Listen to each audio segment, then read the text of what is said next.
सत्ताधारी पक्षाचे आमदार पोलीस ठाण्यामध्ये ठिया म्हणतात, फिर्यादी येते, फिर्यादी येऊन तक्रार न देता निघून जाते, त्या प्रकरणात पोलीस गुन्हा दाखल करत नाही म्हणून स्वतः आमदार पुन्हा पोलीस अधीक्षकांची भेट घेतात.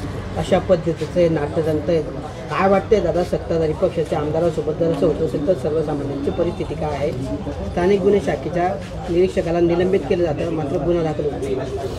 मला 4 मुद्द्यावर या घटनेच्या अनुषंगिक थोडी पार्श्वभूमी मला क्लिअर करायची आहे की स्टंटबाज, नौटंकीबाज, लोकप्रतिनिधी कसा असतो याचं उत्तम उदाहरण म्हणजे चाळीसगावचे सन्माननीय आमदार साहेब आहेत.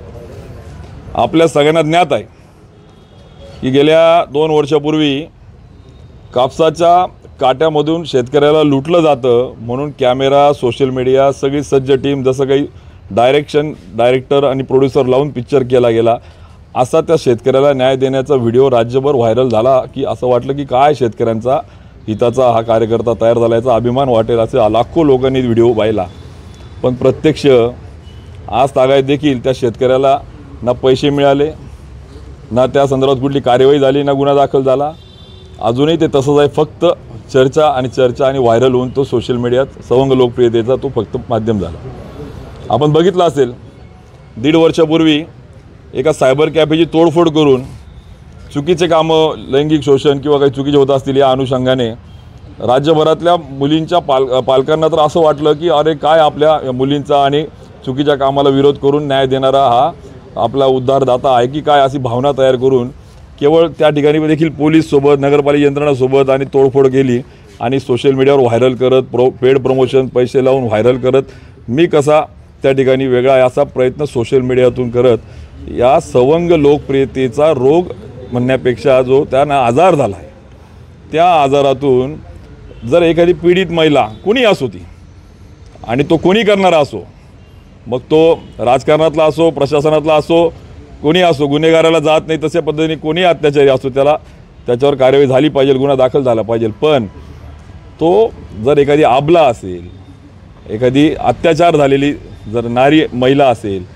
एका बाजूला तुम्ही स्त्री शक्तीचे गोडवे गातात आणि तिला तुम्ही DPDCच्या बैठकीत सांगता ये रे तिला बोलव रे, म्हणजे उलट जाऊन गुन्हा दाखल करून कार्यवाही होऊन त्याला शिक्षा कशी होईल याकडे लक्ष न देता लोकप्रियतेतून माझी सवंग लोकप्रियता आणि मी कसा त्या ठिकाणी नौटंकीबाज आणि त्या ठिकाणी माझा स्टंटबाज मी कसा वेगळा आहे असं दाखवून जो प्रयत्न आणि जो आजार त्यांना झाला आहे या आजारातून बाहेर आणण्यासाठी देखील प्रयत्न करावे लागतील. कारण की या आजारातून प्रचंड नुकसान होतं आहे. आपला अत्याचार झालेल्या महिलेला का म्हणून ती मागे आली, तिच्यावर दबाव होता का, नक्की ती का मागे थांबली, आणि जर हे सगळं खरं होतं तर गुन्हा आधी दाखल करून मग तुम्ही का वाचा नाही फोडली, मग आधी वाचा फोडायच्या आधी गुन्हा दाखल होऊन कार्यवाही व्हायला हवी होती.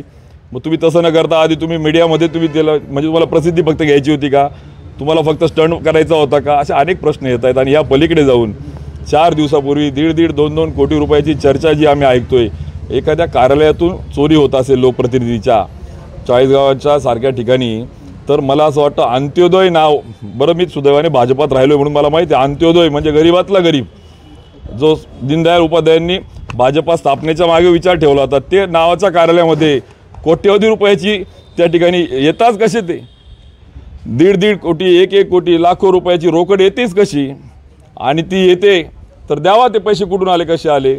मग ते अंत्योदय कार्यालय आहे का व्यापाराचं कार्यालय, एक तर मग अंत्योदय नाव बदलून टाका, कशाला दीनदयाळ उपाध्यायांचा अपमान करतात. आणि म्हणून मला असं वाटतं की या सगळ्या परिस्थितीमध्ये आपले तत्त्व, आपले विचार, आपल्या पक्षाची प्रणाली समजून घेऊन राजकारण करत असताना केवळ सवंग लोकप्रियतेच्या माध्यमातून कोणाची बदनामी किंवा अन्याय अत्याचार करणाऱ्या आपण जर त्या ठिकाणी जर थेट आपण जाऊन त्याच्यावर जर आपण सोल्युशन घेत नसू तर मला असं वाटतं ही घातक आहे. जे आहे देवेंद्र फडणवीस यांच्याकडे आणि कुठले तरी त्यांच्याच पक्षाचे आमदार जे आहेत तर कुठेतरी पोलिसांवर आक्षेप करताना पाहायला मिळतात, कुठेतरी देवेंद्र फडणवीसवर हा गालबोट लागला पाहिजे. मला असं वाटतं की मंगेश चव्हाण आमदार साहेब आमचा यांचा गृहमंत्र्यांवर विश्वास राहिलेला नाही आहे आणि त्यामुळे ते वारंवार गृहमंत्री देवेंद्र फडणवीस साहेबांवर त्या ठिकाणी आरोप करत असतात, त्यांच्यावर आक्षेप घेत असतात, त्यांच्या कार्यशैलीवर ते ताशेरे ओढतात अप्रत्यक्ष. कारण की ज्या पद्धतीने गुन्हा दाखल होत नाही आहे, आम्ही सांगतोय बघा ते सांगतायत DPDCत बोलावं लागतं, एखाद्या आमदाराला एवढा आक्रोश करावा लागतोय, 4 तास ठिया करावा लागतोय, याचा अर्थ त्यांच्या गृहमंत्र्यांवर त्यांचा विश्वास राहिलेला नाही आहे. आणि दुसऱ्या बाजूने चाळीसगावला 2 महिन्यापूर्वी असंच पॉस्कोच्या गुन्ह्यामध्ये PIची ज्यावेळेस ट्रान्सफर झाली तो PI तुम्हीच आणायचा आणि तुम्हीच त्याचा स्टंट करायचा, ट्रान्सफर करायचा. अरे ठीक आहे ना, अन्याय अत्याचार गुन्हा दाखल झाला पाहिजे, त्याबद्दल कोणाचं दुमत नाही आहे, त्याबद्दल राजकारण पण करायचं नाही आहे. पण तुमच्या गृहमंत्र्याविषयी तुमची जर त्या ठिकाणी हरकत असेल, तुमच्या गृहमंत्र्याच्या कार्यशैलीवर जर प्रश्न असेल तर मला असं वाटतं गृहमंत्र्यांनी त्या ठिकाणी राजीनामा दिला पाहिजे. आपल्या पक्षाचे आमदारच अविश्वास दाखवत आहेत. एका जिल्ह्याचा LCB PIवर दाखवतात, एका तालुक्याच्या PIवर आक्षेप घेतात. म्हणजे जर सत्ताधारी पक्षाच्या नेत्यांचा, आमदारांचा, मंत्र्यांचा, अप्रत्यक्ष गिरीश महाजनांचाच जर देवेंद्र फडणवीसांवर जर विश्वास नसेल तर त्यांनी तात्काळ राजीनामा दिला पाहिजे. नाही तर मग देवेंद्र फडणवीस यांच्या एकतर मग यांचा विचार करत नाही का काय, यांच्या विचाराला देत नाही काय, बालिश बुद्धी म्हणून दुर्लक्ष करता की काय, नक्की याच्यातलं खरं काय हे पुढं आलं पाहिजे. आणि नाही तर तिसरं मग पोलीस प्रशासनाचं राजकारणाचा अड्डा करून त्या प्रशासनाला अकार्यक्षम करायचा त्यांनी हेतू लावला आहे काय. अरे 20-20 SP मेरिट दिलेल्या पोलिसांच्या बदल्या करायच्या, मग कोण कायदा सुरक्षा करेल. मागच्या वर्षी एका भाजपाच्या नगरसेवकाची गोळ्या मारून हत्या झाली. 1.5 वर्षापूर्वी एका पोलीस कर्मचाऱ्याची भर चौकात अहिल्याबाई चौकामध्ये भोसकून हत्या झाली. आत्ता 2 दिवसापूर्वी वाळूच्या वादातून 2 नंबरच्या धंद्यातून एका भाजपाच्या नगरसेवकावर हल्ला जावा.